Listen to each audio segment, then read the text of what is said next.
Il y a une erreur qui revient tout le temps en général quand on fait son premier investissement à Dubaï et qu'on ne connaît pas le marché, c'est d'investir et de tester le marché sur des biens qui sont des biens petit budget, alors qu'en fait on a les moyens d'aller acheter des choses beaucoup plus importantes. Pour ceux qui ne me connaissent pas, je m'appelle Agathe, j'habite à Dubaï depuis 2013, ça fait 12 ans que j'y vis et 10 ans que j'y investi et j'ai fondé l'agence Dubaï il y a 5 ans pour accompagner les investisseurs étrangers dans leur parcours d'investissement immobilier ici à Dubaï. Je vais revenir du coup sur ce que je disais. C'est quelque chose que j'entends souvent auprès de mes clients et surtout des gens qui veulent se lancer sur l'immobilier à Dubaï. Forcément, et je peux tout à fait le comprendre, c'est un premier investissement à l'étranger, donc en général, ils se disent bon bah le minimum ici c'est 170 000, 200 000 euros pour rentrer sur un studio. Et je vais tester le marché avec ça et puis si jamais ça fonctionne bien, je partirai sur des biens plus gros. Et ça, c'est une énorme erreur. Bah oui, mais bon, en même temps, c'est évident que quand tu commences à diversifier tes actifs à l'étranger, tu veux y aller petit à petit. Tout le monde dit bien qu'il faut apprendre à marcher avant de courir, n'est-ce pas? Donc ça a du sens. Ouais, bien sûr, et je peux tout à fait comprendre qu'ils le font. Et certainement, si je devais investir à l'étranger, je ferais pareil. Donc c'est pour ça que j'en parle, parce que c'est vraiment quelque chose qu'on retrouve très souvent. Sauf que comme je le dis souvent, à Dubaï, on a des super bons rendements, mais vraiment les gros bénéfices, en fait, les gros profits, on les fait vraiment sur la plus-value. Et pour faire des gros bénéfices sur la plus-value, la stratégie, c'est d'aller investir dans des endroits sur lesquels on mise pour l'avenir. Donc on va aller sur des endroits premium où la demande va être forte à l'achat, où le prix au mètre carré va bondir pendant la construction et on va pouvoir tirer profit du plan de paiement. Sauf que du coup, avec un petit budget, on ne va pas pouvoir aller dans ces endroits-là. On va juste pouvoir se positionner sur un studio dans des endroits abordables qui sont déjà matures. Et donc, du coup, on va être sur une stratégie de pur rendement et on va passer à côté des opportunités sur les nouveaux projets, les nouveaux programmes qui se développent dans des nouveaux quartiers. Et ça, je trouve que c'est extrêmement dommage parce qu'on a l'impression de tester le marché, mais en réalité, le test qu'on fait, il est seulement sur une toute petite partie de ce que représente l'investissement immobilier à Dubaï et sur la partie malheureusement qui est la moins rémunératrice. Donc demain, dans l'idée, si je veux entre 500 et 1 million d'euros à investir, au lieu de prendre 3 studios ou 3 one bedroom par exemple à Arjan ou à GVC, tu me conseillerais vraiment de faire autre chose? Ouais, je te conseillerais vraiment d'aller sur des endroits comme Maritime City ou encore Dubai Island pour acheter un one bedroom ou un deux bedroom dans quelque chose qui va exploser et qui est déjà en train d'exploser en réalité. Sur ces quartiers-là, on a plusieurs spécificités. La première, c'est qu'on est en bord de mer. On a exclusivement, pratiquement, des développeurs qui sont premium. On est sur les derniers endroits sur lesquels on peut investir en bord de mer et on est sur une date de livraison qui est très proche. C'est-à-dire que versus un bien à GVC ou à Arjan où on va avoir une livraison dans 2-3 ans, là on peut trouver des biens à 450-500 000 euros chez des développeurs ultra quali, complètement meublés, en bord de mer, qui vont être livrés d'ici 1 an et demi à 2 ans. Donc du coup, on va immobiliser de l'argent, certes, mais pendant une courte période, pas sur 2-3 ans, mais seulement 1 an et demi, 2 ans, et on revend au moment de la livraison. Et au final, sur peut-être un investissement de 500 000 au total, on aura juste, entre guillemets, investi les 250 000, c'est-à-dire la moitié du plan de paiement, et on aura revendu et pris une plus-value assez intéressante. Versus si on se dit, moi je pars sur un budget global à 200 000 ou 250 000, mais cette fois-ci, je pars sur des endroits comme, je ne vais pas dépenser un centime de plus, on va se retrouver sur des endroits comme JVC et Arjan, et là, on ne va pas avoir d'opportunité de revente au moment du handover. On peut, mais on aura pris peut-être 10% de plus-value, on aura attendu 3 ans pour faire ça, et ça aurait été à moitié mangé par nos frais de DLD de 4%. Donc on va plutôt aller sur une stratégie de rendement pour maximiser son investissement. Et ça, du coup, c'est hyper dommage parce qu'avec deux sommes qui sont plus ou moins équivalentes, on va pouvoir aller sur des programmes qui sont beaucoup plus rémunérateurs. Donc aujourd'hui, tu es en train de me dire que c'est moins risqué d'investir 500 000 ou 1 million d'euros à Dubaï versus investir 170 000 euros.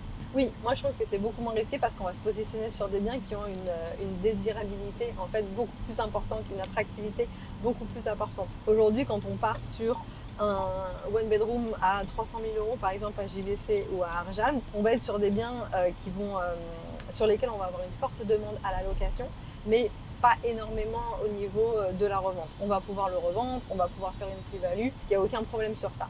Par contre, si on se positionne sur des biens où on a un inventaire très limité comme Maritime City ou Dubai Island, où on est en bord de mer, où on est sur du premium, on a une désirabilité et notre activité qui est beaucoup plus forte et donc du coup forcément on prend moins de risques. Il y en a moins, il y a moins de concurrence, on est sur des biens qui sont plus demandés, on est sur des biens qui sont en bord de mer versus un quartier, encore une fois, j'ai rien contre JVC et Arjan, c'est très bien pour de la location long terme résidentielle et c'est aujourd'hui là où on a les meilleurs rendements du marché, mais on a un potentiel de plus-value qui va être beaucoup plus limité, une concurrence qui est plus importante que sur du Dubai Island, sur des biens premium et du coup un potentiel de plus-value qui sera peut-être la moitié de celui qu'on peut avoir sur Dubai Island. Et du coup, quand sur Dubai Island on revend en n'ayant même pas payé la totalité du bien, du coup on est sur un profit qui est pratiquement 4 fois plus important sur quelque chose comme Dubai Island. Donc en fait, tester le marché, je comprends tout à fait, mais en testant le marché sur ce type de budget,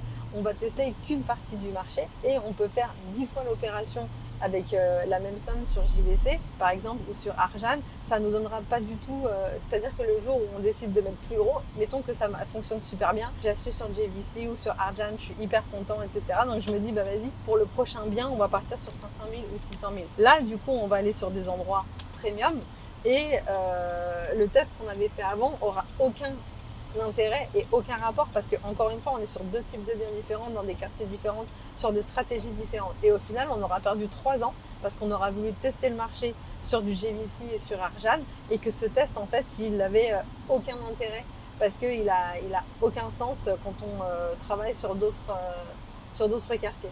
Oui, sauf que je pense que tu ne parles pas du fait que quand on investit plus petit, on peut tester dans un premier temps la réactivité, le sérieux de l'agent immobilier, le fait qu'envoyer des fonds à Dubaï, au final, ça se passe bien, qu'au final, la construction se passe bien. Enfin, tu vois, je comprends ta notion de retour sur investissement qui est peut-être moins intéressant, mais ça a quand même du sens de mettre un orteil avant de sauter dans la piscine, non? Ouais, mais justement, c'est comme si tu te dis, je viens d'avoir le permis et je vais tester la conduite d'abord avec une Twingo avant de n'acheter ma Ferrari. Tu t'es dit, je vais d'abord m'acheter une Twingo pour voir commencer un peu de conduire. Non, mais en fait, non.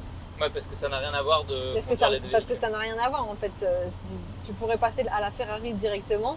C'est pas la Clio qui va t'apprendre à conduire la Ferrari en fait. Ouais, là-dessus je te rejoins. Par contre, là où je te rejoins moins, c'est que tu omets la notion que c'est sur des routes sur lesquelles on n'a jamais roulé, tu vois. Donc moi, dans l'idée, je serais peut-être plus à l'aise d'acheter une petite Twingo et de découvrir la signalisation d'un nouveau pays en mode vas-y, je mets pas trop d'argent dans la voiture et si ça me plaît pas, je vais aller sur le bord de la route, tu vois. Ouais, encore une fois, je suis d'accord, mais le jour où tu vas quand même si tu conduis 3 ans une Twingo, le jour où tu vas avoir ta Ferrari dans les mains, c'est comme si tu n'avais jamais conduit de ta vie en fait.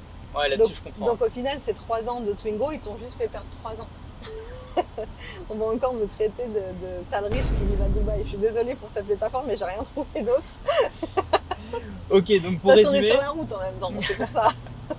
Donc cette vidéo s'adresse, on va dire, principalement aux gens qui ont les moyens d'investir 500 000 € ou plus et qui dans l'idée hésitent à commencer petit. Toi, selon toi, tu es formel, c'est pas quelque chose qu'il faut faire parce que c'est beaucoup plus risqué que d'investir un plus gros montant dès le départ. Oui, en fait, il y a plusieurs risques. Non seulement il y a le risque de se dire au lieu d'aller sur un bien premium et hyper demandé, je vais aller mettre mon argent sur un bien qui sera beaucoup plus basique, en fait, beaucoup plus normal, qui va pas sortir du lot, qui va être dans un quartier qui prend pas beaucoup de valeur et avec une concurrence énorme. Donc le risque il est déjà là. Et en plus, si on veut attendre d'avoir le résultat, c'est-à-dire d'avoir l'appartement meublé avant de passer sur un deuxième dans un endroit plus premium, on va aussi avoir un coût d'opportunité qui est énorme parce que dans 3 ans, quand ton premier appart sera livré, le deuxième, il ne vaudra pas du tout ce qu'il valait à l'époque 3 ans auparavant. Donc non seulement tu as pris un risque financier, tu as eu un coût d'opportunité énorme sur les quartiers émergents sur lesquels tu n'es pas rentré 3 ans en arrière, mais en plus de ça, l'exemple que tu vas prendre sur ton petit truc à JVC ne va pas du tout te servir en fait d'exemple pour le deuxième investissement parce qu'il aura totalement rien à voir. Ouais. Sur la stratégie d'investissement, je l'entends et toi, ça te paraît une évidence parce que tu es dans ce pays depuis des années, tu connais, tu vois le marché évoluer et les prix monter si rapidement. Mais encore une fois, quand tu te mets à la place d'un acheteur qui n'a jamais diversifié à l'étranger, lui au départ il va pas penser au coût d'opportunité. Moi le premier truc que je me dis c'est c'est limiter mes risques. Exactement. On est d'accord, mais justement je t'ai expliqué dans mon premier point qu'en allant investir sur un bien qui sera complètement basique dans un quartier pas très cher où il y a énormément d'offres. Tu limites pas tes risques, au contraire. Ouais, je comprends. Ouais. Et quid de me rendre compte qu'en fait, acheter à Dubaï, je suis vraiment propriétaire et ça va vite et je ne peux acheter qu'avec mon passeport. Enfin, tu veux dire, tous les trucs que tu as besoin de voir et d'expériencer pour le croire, tu comprends? Ça, tu peux l'expériencer à pas cher. Encore une fois, pas cher, ça dépend comment tu vois les choses. Pas cher, sauf que tu as raté le train d'endroits comme Creek Harbor ou comme City Walk ou comme aujourd'hui Dubai Island. Donc ça peut te faire perdre des millions en réalité. Et en plus, ça c'est des choses que tu peux expérimenter sur n'importe quelle vente. Sur une vente à 100 000 comme sur une vente à 500 000. Ouais, c'est vrai. Conclusion de tout ça, je peux tout à fait comprendre que quand on vient s'exposer sur un marché immobilier qu'on ne connaît pas du tout, qui est à 6000 km de chez soi, dans un pays souvent dans lequel on ne parle pas la langue, instinctivement on va vouloir commencer petit.